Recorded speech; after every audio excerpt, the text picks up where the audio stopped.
안녕하세요. 대바파파입니다. 오늘은 공모주 소식이 아니라 연말정산 관련된 내용으로 준비하였습니다. 결정세액 영원을 도전해서 저는 해마다 최대한 연말정산을 많이 돌려받으려고 노력을 하거든요.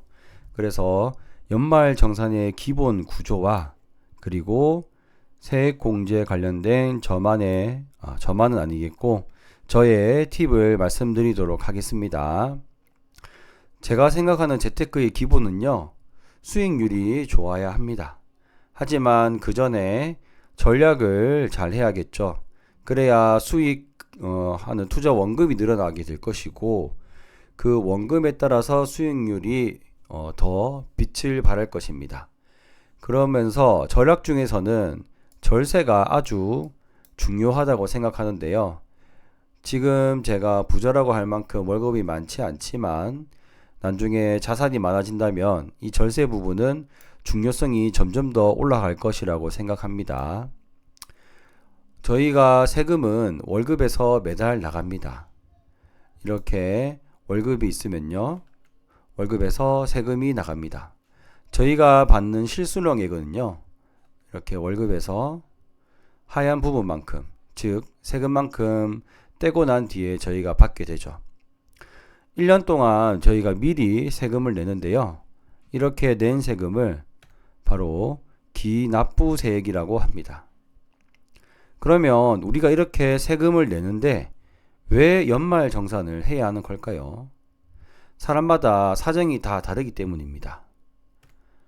아이도 키우고 부모를 공경하는 경우도 있고, 아니면 부모님이 부자인 경우도 있고, 월세금을 많이 내는 경우도 있고, 다양하게 상황이 다를 겁니다. 각각의 상황마다 세금을 달리 책정하기가 힘들기 때문에 나라에서는 아까 말씀드린 대로 매달 세금을 떼가고, 그러면 국세청에서 1년이 지난 다음 세금을 모두 다 걷고 난 다음에 얼마나 힘든지 따져보고 결정하자. 이게 바로 연말정산입니다. 자, 따져보고 결정한다는 것은요, 바로 연말정산을 통해서 얼마나 힘든 상황인지, 연봉은 얼마나 되는지, 자녀는 몇 명인지, 이런 것들을 다 따져본다는 겁니다. 결정한다는 거는요, 결정세액입니다. 아, 그래, 네가 연봉이 이 정도고, 그리고 자녀가 몇 명이고 하니까 이번에 너의 세금은 10만 원이다. 이런 식으로 확정 내려주는 게 결정세액이죠. 한 번 더 도식화해서 말씀드리면요, 우리가 1년 동안 급여를 받습니다. 이 급여를 받은 것 중에 소득공제라는 게 있습니다. 아, 이거는 급여액, 즉 과세표준에서 빼줄게 하면서 빼주는 금액을 소득공제라고 합니다. 이 급여에서 소득공제액을 뺀 이 과세표준에서 세율만큼을 곱하면 산출세액이 나옵니다. 급여에서 소득공제를 빼고 곱했을 때 나오는 게 산출세액인데요. 여기까지만 하면 세금이 꽤 많이 나올 겁니다. 그러면 이 산출세액에서 특정한 부분은 요런 데 쓰면 세금을 아껴줄게 하는 게 바로 세액공제입니다. 그래서 마지막으로 결정세액이 나오게 되거든요. 즉 우리가 노려봐야 할 것은 이 소득공제액을 높이든지 아니면 이 세액공제액을 높여서 세금을 적게 내는 것이 바로 이 연말정산의 가장 큰 의의가 되겠습니다. 돌려받는 것보다는요, 결정세액이 더 중요합니다. 결국 앞선 과정에서 결정된 세액이 미리 냈던 세액보다 더 많으면 오히려 돈을 더 내야 합니다. 예를 들어 결정세액이 80만 원이고 결정세액이 100만 원이고 기납부세액이 80만 원이라면 20만 원을 더 내야 됩니다. 반대로 기납부세액 1년 동안 낸 세금이 100만 원이라면 여기 13월에 월급이라고 불리죠. 2월 혹은 3월 달에 20만 원을 더 돌려받게 될 것입니다. 대부분의 사람들이 이 13월의 월급, 즉 세금을 돌려받기 위해서 노력하고 있지만 사실 중요한 것은 이 결정세액입니다. 이 결정세액이 영원이 되어야 혜택을 많이 받았다라고 보시면 되겠습니다. 다시 한 번 더 말씀드리지만 저희는 집중해야 되는 게 바로 소득공제액과 세액공제액을 늘려야 합니다. 저의 전략은요. 소득공제는 신용카드 사용액을 체크하고요. 세액공제는 요 세 가지 연금저축계좌와 IRP 그리고 고향사랑 기부금을 활용할 예정입니다. 자, 그러면 어떻게 제가 체크를 하는지 말씀을 드리겠습니다. 아까 보여드렸던 이 도식은 바로 연말정산의 구조인데요. 이것을 여러분들이 직접 내가 올해 연봉이 얼마고 소득공제가 얼마고 과세표준에서 곱하니까 이거 계산 다 하면 너무 힘들잖아요. 그래서 국세청에서는 연말정산 미리 보기라고 하는 서비스를 제공합니다. 즉 미리 연말정산을 해볼 수 있도록 부족한 게 있으면 연말에 즉 10월, 11월, 12월 달에 미리미리 채우라고 이렇게 서비스를 제공합니다. 연말정산 서비스는요. 홈택스에 들어가서 이 연말정산 전자기부금 칸이 있죠. 여기에 들어간 다음 연말정산 미리 보기를 들어가시면 됩니다. 그러면 이런 화면이 나오는데요. 스텝 1부터 클릭하셔서 진행하시면 되겠습니다. 먼저 2022년도 즉 작년에 명세서를 불러와서요. 이 급여액을 자동으로 채워 넣습니다.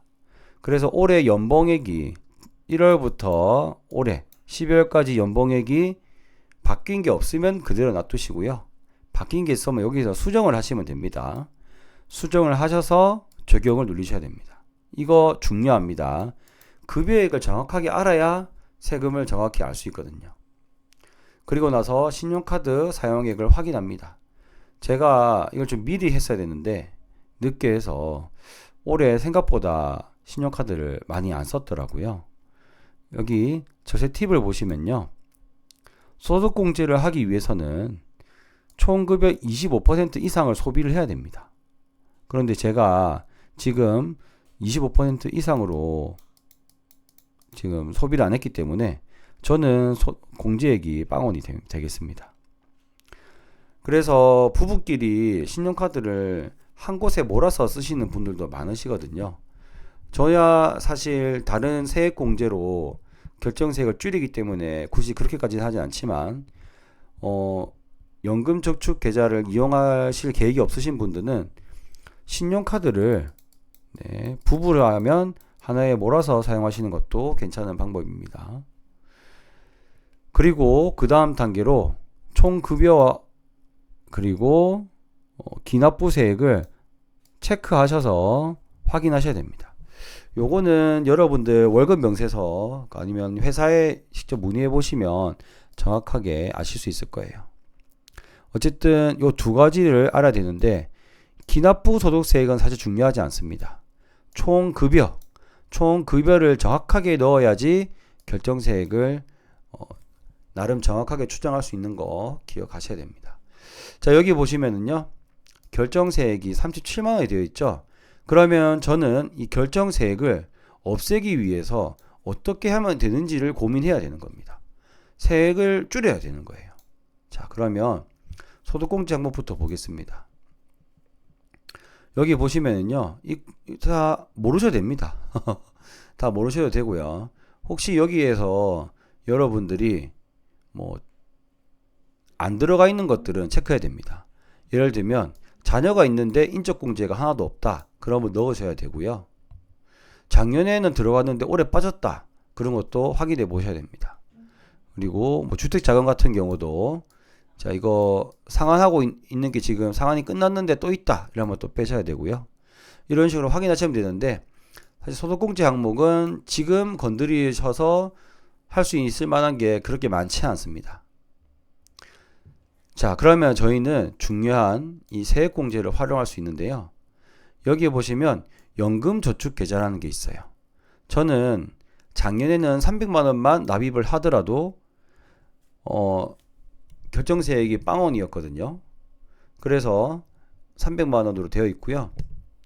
기부금 같은 경우는 저는 종교기부금이 들어가 있는데 이제 약 37만 원의 세액공제를 하기 위해서 요것들 얼마나 더 넣어야 되는지 제가 확인을 해 보겠습니다. 고향사랑 기부금이라는 게 있습니다. 이것을 왜 소개시켜 드리냐면요. 여기 기부금 탭에 있는데요. 10만 원을 기부하면 10만 원을 다 세액공제를 해줍니다. 플러스 3만 원 상당의 답례품까지 줍니다. 그러니까 세액공제를 100% 다 받고 오히려 3만 원까지 이득이 되는 거죠.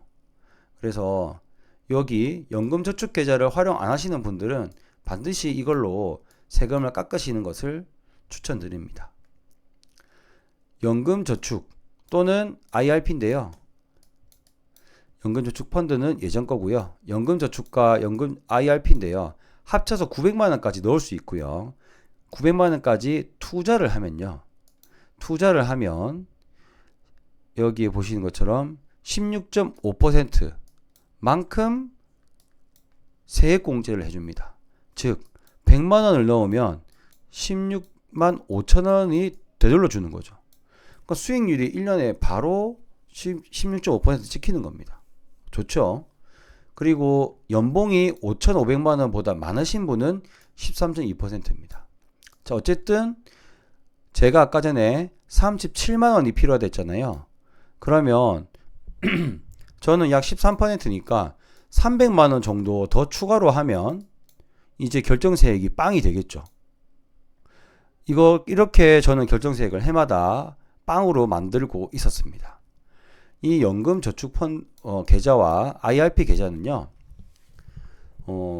많은 일반인들의 그 노후 안정을 위해서 정부에서 정책적으로 지원해주는 그런 상품이거든요.